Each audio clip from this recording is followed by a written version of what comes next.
Yes, so what all things we discussed in the last class, children? Which are the different types of carbohydrates? Sharon, can you tell me?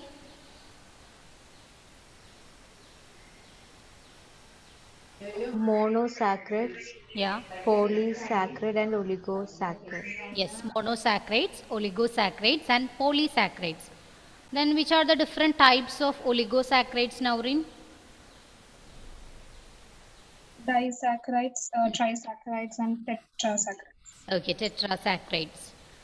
Then we just learned about reducing sugars, right? All of you, please switch on your videos. Adul, Rijas, Nandana, Mehak, Steffi. Okay, there are two types of sugars, reducing or non-reducing sugars. And we have learned that all those carbohydrates which reduce Fehling solution and Tollens reagent are referred to as reducing sugars. So these two reagents are used for identifying this reducing sugars. If they are showing positive result, we can identify this carbohydrates as reducing sugars. Okay, I told you in the case of this Fehling solution, the red solution, blue solution, it is converted to a red solution. Okay, and in the case of this Tollens reagent, it will shows a silver colored precipitate. I will show the image, just wait.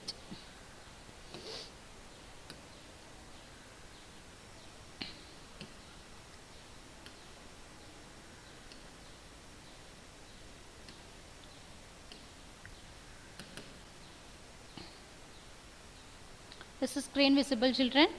This is clear? So here the normal colorless solution, and the first one, that's the positive result of this test, Tollens reagent.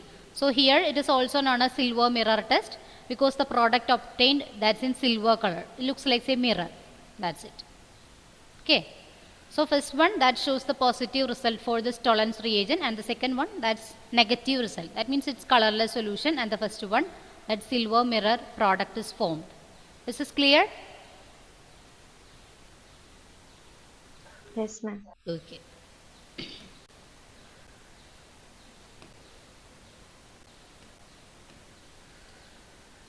And all monosaccharides, whether aldose or ketose, are reducing sugars. I told you aldose, if aldehyde group is present there, they are known as aldose. That's the next type of classification. Okay, and if ketones are present, it is known as ketose. So all monosaccharides, whether aldehyde or ketone present, they are comes under the category of reducing sugars. Okay, and those carbohydrates which cannot reduce this Fehling solution and Tollens reagent, they are known as non-reducing sugars. Okay, non-reducing sugars.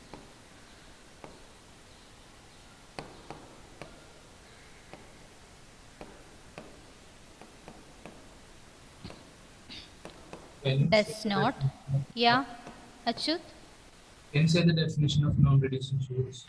You can write there here which all those carbohydrates which do not reduce Fehling solution and Tollens reagent. Okay, does not reduce Fehling solution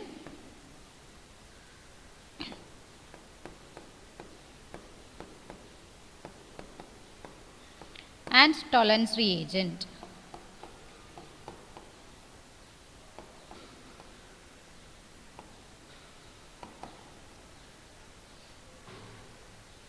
So if the carbohydrates, they are showing positive result for this reagents, they are considered as reducing sugars, and they does not reduce this Fehling solution and Tollens reagent, they are considered as non-reducing sugars. And all monosaccharides, whether aldose or ketose, are reducing sugars. Okay.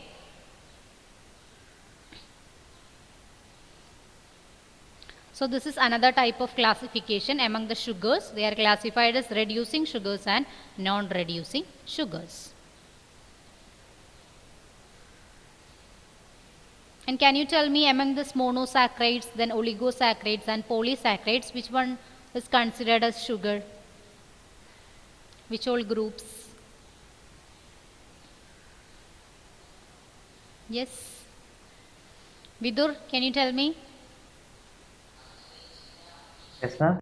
Among this monosaccharides, oligosaccharides and polysaccharides, which all groups comes under the category of sugars? Sugar. That's with sweet in taste. Just go through the examples of mono and oligo. Then you can tell me.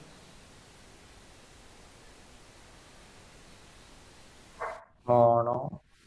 Just 1 minute, children.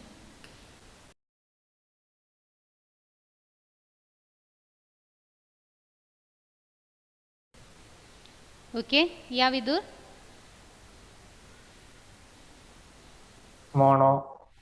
Yeah, mono and oligo also comes under this sugars. Okay, we learned that this polysaccharides, they comes under the category of non-sugars because they are not sweet in taste. Okay, so mono and oligo comes under the category of sugars, and this sugars can be again classified into reducing or non-reducing sugar. That's it. This is clear?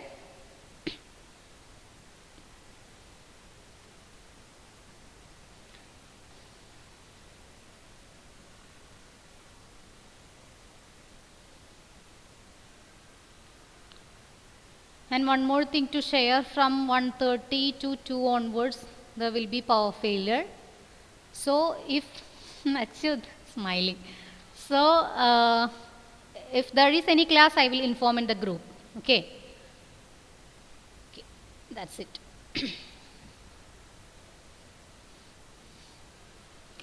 Shall I move to next slide? Have you completed? Yes, ma'am. Okay. Then the next classification according to the functional group present.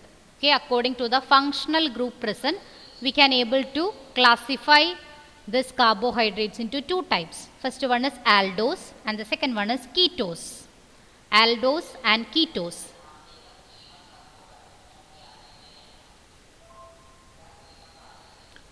If a monosaccharide contains an aldehyde, it is considered as aldose. Okay. If a monosaccharide contains an aldehyde, it is known as aldose.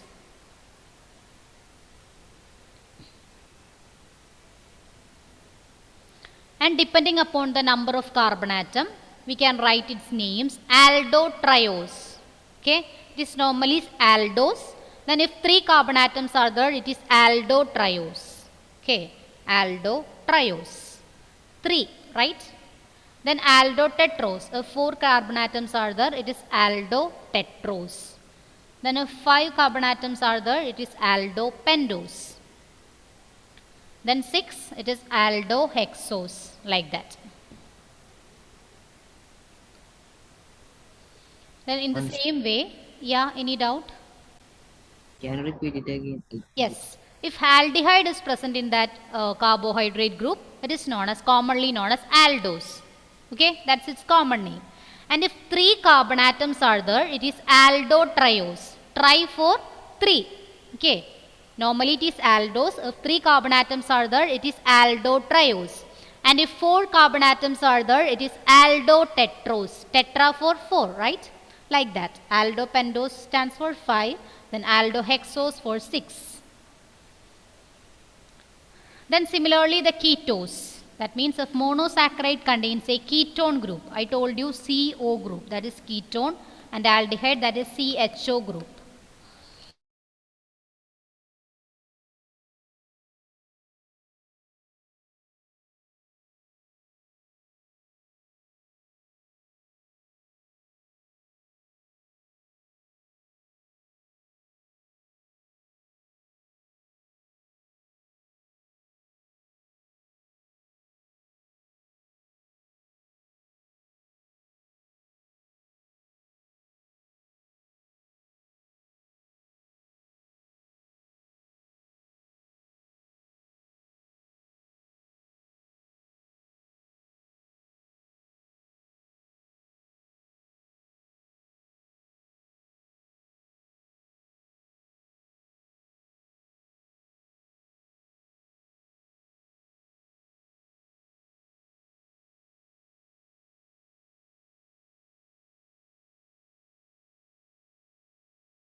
Yeah, now it's not due to power failure, some issues with this board, okay?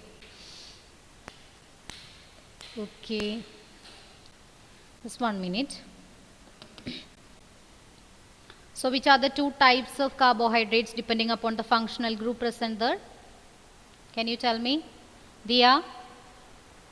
Aldose and ketose. Yeah, aldose and ketose. What do you mean by aldose? Also monosaccharide contains an aldehyde. Yes. Then what about ketose, Michael? Ketose.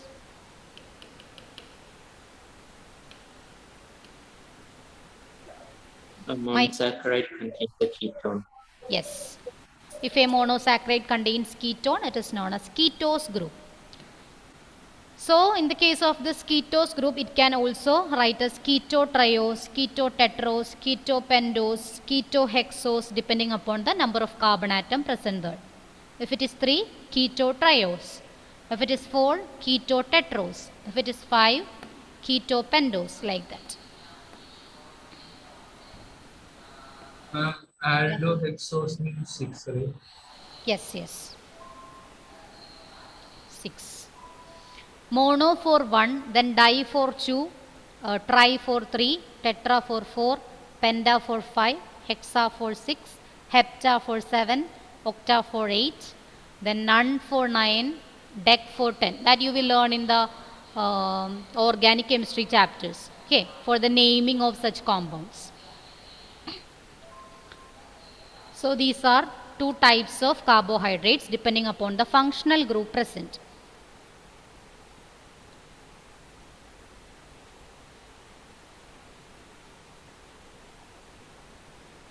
Have we completed? Yes, right? No, ma'am. Okay, okay, then you can complete it.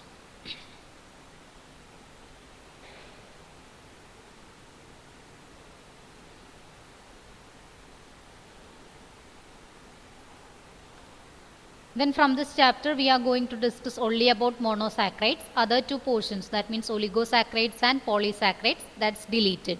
Okay. So in this monosaccharides itself, two examples we are going to discuss. First one is glucose and the second one is fructose. Have you completed, Achyut? Yes. So among this monosaccharides, first one is glucose. Monosaccharides. First one, glucose.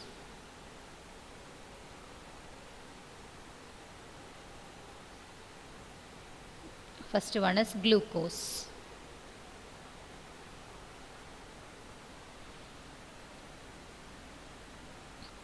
So it's obtained, this glucose, it's obtained freely in nature as well as in the combined form.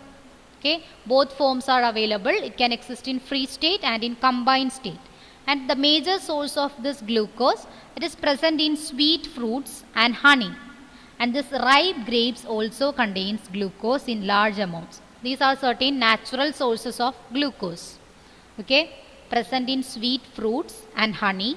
Then ripe grapes also contain glucose in large amounts. We can also synthesize this glucose artificially. That you know, right? Glucose powder is available, isn't it? Yes. So this glucose, it exists in free form as well as in combined form, and this it is obtained from natural sources as well as artificial sources.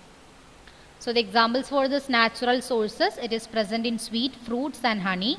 This ripe grapes is also contain this glucose in large amounts.